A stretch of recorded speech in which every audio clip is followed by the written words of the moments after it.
আকাশবাণী খবর পড়ছি নমামি বসুরুদ্র। প্রথমে বিশেষ বিশেষ খবর। প্রধানমন্ত্রী নরেন্দ্র মোদী আজ ভারত সফররত বাংলাদেশের প্রধানমন্ত্রী শেখ হাসিনার সঙ্গে এক দ্বিপাক্ষিক বৈঠকে বসবেন। দুই দেশের মধ্যে একাধিক চুক্তি স্বাক্ষরিত হবে বলে জানা গেছে। নতুন দিল্লিতে আজ জিএসটি পরিষদের 53তম বৈঠক বসছে। কেন্দ্র প্রতিযোগিতামূলক পরীক্ষাগুলিতে অনিয়ম ও কারচুপি রুখতে কঠোর একটি আইন প্রণয়ন করেছে। আজ থেকেই তা কার্যকর হচ্ছে। আজ স্নানযাত্রা। ঐতিহ্যবাহী এই উৎসবকে ঘিরে সেজে উঠেছে পুরীর জগন্নাথ মন্দির। এদিকে আজ শুরু হচ্ছে অম্বুবাচী। অসমে কামাখ্যা মন্দির চত্বরে বসেছে বিশাল মেলা। টি-20 বিশ্বকাপ ক্রিকেটের সুপার 8 পর্বে আজ ভারত বাংলাদেশের বিরুদ্ধে খেলবে। খেলা শুরু হবে ভারতীয় সময় রাত 8টায়। আসছে বিস্তারিত খবরে। প্রধানমন্ত্রী নরেন্দ্র মোদী আজ ভারত সফররত বাংলাদেশের প্রধানমন্ত্রী শেখ হাসিনার সঙ্গে এক দ্বিপাক্ষিক বৈঠকে বসবেন। নতুন দিল্লিতে আয়োজিত আজ সন্ধ্যার বৈঠকে দুদেশের মধ্যে সম্পর্ককে এক নতুন উচ্চতায় পৌঁছে দিতে মোদী ও হাসিনার মধ্যে কথা হবে। বিভিন্ন ইস্যুতে দুই দেশের মধ্যে একাধিক চুক্তি স্বাক্ষরিত হবে বলে জানা গেছে। রাষ্ট্রপতি দ্রৌপদী মুর্মু এবং উপরাষ্ট্রপতি জগদীপ ধনখড়ের সঙ্গেও সাক্ষাৎ করবেন হাসিনা। দুদিনের সফরে বাংলাদেশের প্রধানমন্ত্রী গতকাল ভারতে আসেন। এদিকে সফরের প্রথম দিন গত সন্ধ্যায় ভারতের বিদেশমন্ত্রী ডক্টর এস জয়শঙ্কর শেখ হাসিনার সঙ্গে বৈঠক করেন। বৈঠক শেষে ডক্টর জয়শঙ্কর বলেন, শেখ হাসিনার ভারত সফর দুই দেশের মধ্যে ঘনিষ্ঠ ও দীর্ঘস্থায়ী সম্পর্কের ওপর গুরুত্ব আরোপ করবে। এছাড়াও ভারত ও বাংলাদেশের মধ্যে বিশেষ অংশীদারিত্বের সম্পর্কের আরও উন্নতির বিষয়ে শেখ হাসিনার ভূমিকার তিনি প্রশংসা করেন। অর্থমন্ত্রী নির্মলা সীতারামন আজ নতুন দিল্লিতে পণ্য পরিষেবা কর পরিষদ জিএসটি কাউন্সিলের 53তম বৈঠকে সভাপতিত্ব করবেন। নতুন সরকার গঠনের পর এই প্রথম বৈঠক বসছে জিএসটি কাউন্সিলের। গত বছর 7ই অক্টোবরের শেষ জিএসটি কাউন্সিল বৈঠক হয়েছিল। বৈঠকে কাউন্সিল বেশ কিছু সিদ্ধান্ত নেয়। প্রস্তাবিত জিএসটি অ্যাপিলেট ট্রাইব্যুনালের সভাপতি এবং সদস্য নিয়োগের যোগ্যতা ও বয়স সম্পর্কিত শর্তাবলী সংশোধনের সুপারিশ করেছিল তারা।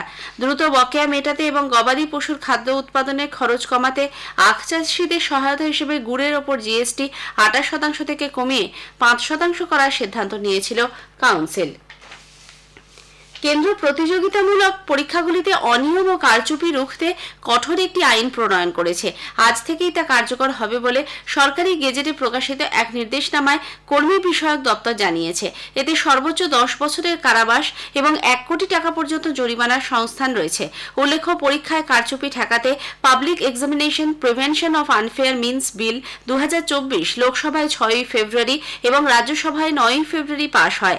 রাষ্ট্রপতি দ্রৌপদী মুর্মু 12ই ফেব্রুয়ারি তা অনুমোদন করার পর এটি আইনে পরিণত হয়েছে। এই আইনে সংঘ লোকসেবা আয়োগ, UPSC, staff selection commission SSC, national testing agency NTA, railway recruitment বোর্ডের পরিচালিত সমস্ত পরীক্ষা এবং ব্যাংকিং রিক্রুটমেন্টের সব পরীক্ষায় যে কোনো রকম অসাধু উপায় ঠেকাতে সব ধরনের ব্যবস্থা গ্রহণের সংস্থান রয়েছে। চিটিং বা টোকাটুকির ক্ষেত্রে 3 থেকে 5 বছরের কারাবাস এবং যারা এ ধরনের সংগঠিত অপরাধের সঙ্গে যুক্ত তাদের 5 থেকে 10 বছরের সাজা ও ন্যূনতম 1 কোটি টাকার জরিমানার সংস্থান রেখেছে এই আইনে। জুন 2024-এর জয়েন্ট সিএসআইআর ইউজিসি নেট পরীক্ষা অনিবার্য কারণে স্থগিত রাখা হয়েছে। এ মাসের 25 থেকে 27 তারিখের মধ্যে এই পরীক্ষা হওয়ার কথা ছিল। ন্যাশনাল টেস্টিং এজেন্সি এনটিএ এক বিবৃতিতে জানিয়েছে, কিছু সমস্যার কারণে এই পরীক্ষা আপাতত পিছিয়ে দেওয়া হচ্ছে। পরে সরকারি ওয়েবসাইট মারফত পরবর্তী দিনক্ষণ ঘোষণা করা হবে। পরীক্ষার্থীদের কোনো রকম জিজ্ঞাসা থাকলে এনটিএ হেল্প ডেস্কে 011-4075-9000 অথবা 011-6922-7700 এই নম্বরে ফোন করার পরামর্শ দিয়েছে এনটিএ। এছাড়া CSIRnet@nta.ac.in এই ওয়েবসাইট মারফতও যোগাযোগ করা যাবে।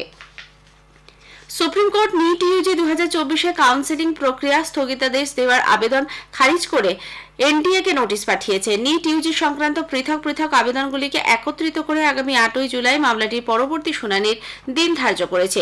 ইতিমধ্যেই এই পরীক্ষায় গ্রেস মার্কস দেওয়ার বিষয়টি নিষ্পত্তি করেছে শীর্ষ আদালত।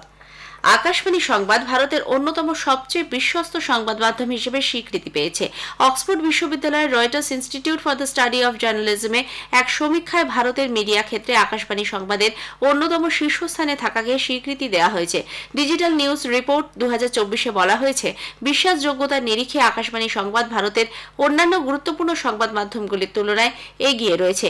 এই সাফল্যকে প্রসার ভারতীর চেয়ারম্যান নবনীত কুমার সহগল সত্যনিষ্ঠ খবর সম্প্রচারে আকাশবাণী সংবাদ দায়বদ্ধতার স্বীকৃতি বলে উল্লেখ করেন। লোকসভা ভোটের জন্য 3 মাস বন্ধ থাকার পর আগামী 30শে জুন আবার শোনা যাবে প্রধানমন্ত্রী নরেন্দ্র মোদীর মাসিক বেতার অনুষ্ঠান মন কি বাত।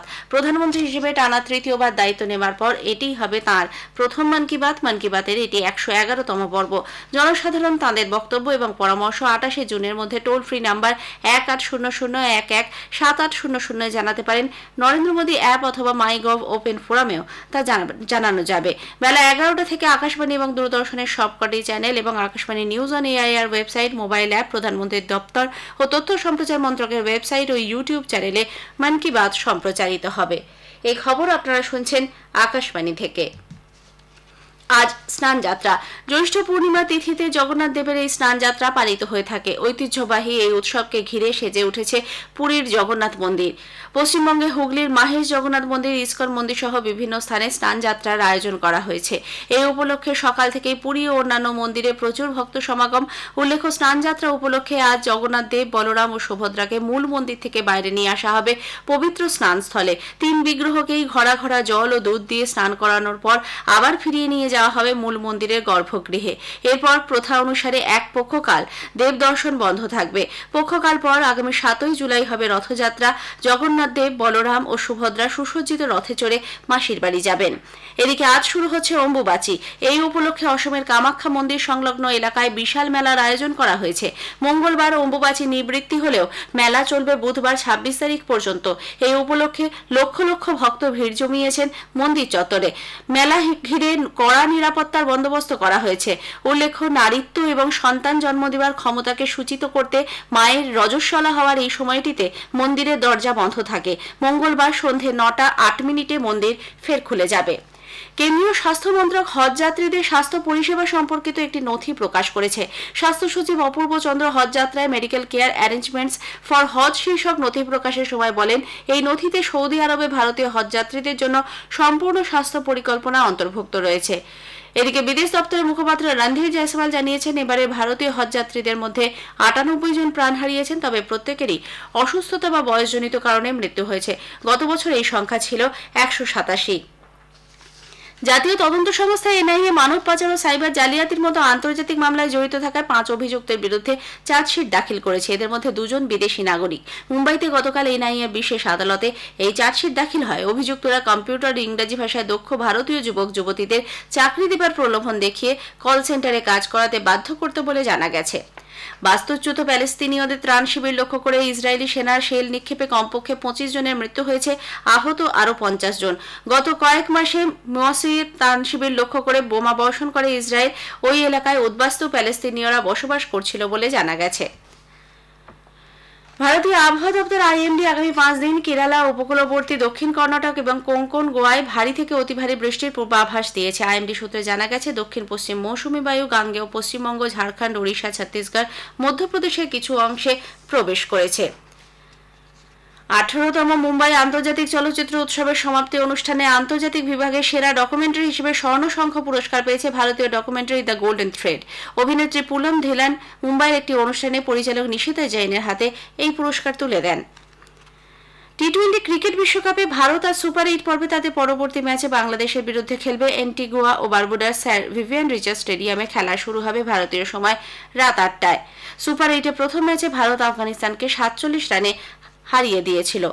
এদিকে বার্বাডোসের কেনিংস্টন ওভালে আজ টি-20 সুপার 8 পর্বের অপর ম্যাচে ওয়েস্ট ইন্ডিজ মার্কিন যুক্তরাষ্ট্রের বিরুদ্ধে খেলছে। টসে জিতে ওয়েস্ট ইন্ডিজ মার্কিন যুক্তরাষ্ট্রকে প্রথমে ব্যাট করতে পাঠায়। শেষ খবর পাওয়া পর্যন্ত তারা 19 ওভারে 9 উইকেট হারিয়ে 125 রান করেছে।